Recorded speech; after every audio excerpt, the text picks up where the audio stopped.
This is the story of how this went to this, then to this, and finally to this.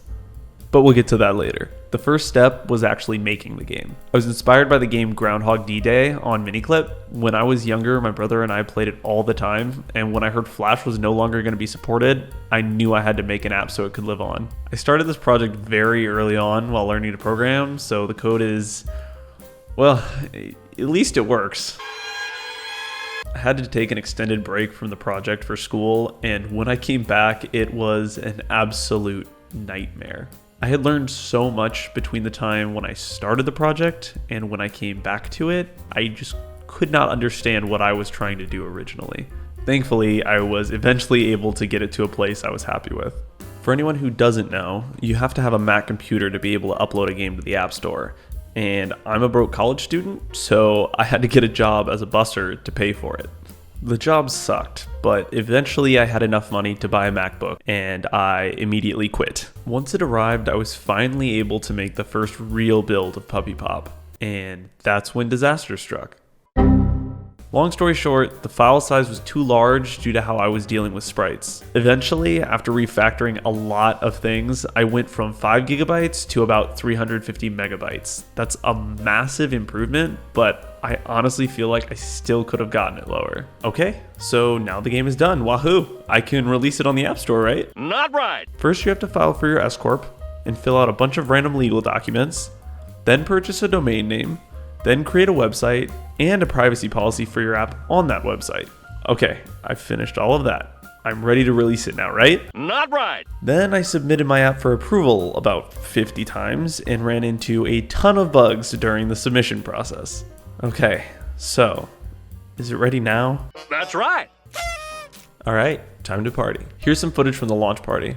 Over the next week, I promoted the game super hard to my friends and family.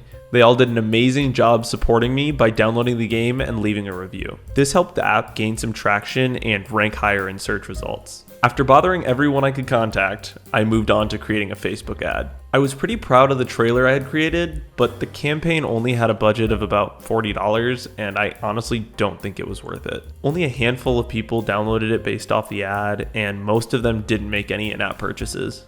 Okay, before I show you the number you've all been waiting for, I encourage you to download Puppy Pop from the App Store if you're at all interested. It's by no means a groundbreaking game, but a lot of love went into making it, and I would really appreciate it if you guys took the time to take a look at it.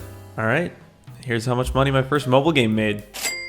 Not a crazy amount, but at least it's more than I started with, right? Not right! Well, let's take that number and subtract the expenses. Minus 1,000 for the art, minus 50 for the music license, and another 50 for the UI concept art, minus 35 for the sound effects, and minus another $100 for the Apple developer program. Looks like I made a total profit of negative $1,100.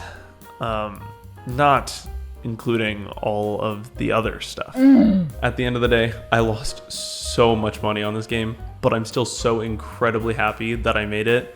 So many indie game devs will never get the chance to ship a fully completed game, so I'm so grateful I've been able to. I've learned so much from this project, and I'm technically the CEO of a game company now, which is pretty cool. Once again, if you want to try out the app, I've left a link in the description below. Alright, that's all I've got for this one, guys. If you liked the video, leave a like. If you didn't like the video, leave a dislike. Please subscribe if you enjoyed the video and hit the bell icon. I plan to start uploading a bit more frequently, and there's also a link to the Discord in the description if you want to join the community. Thanks for watching.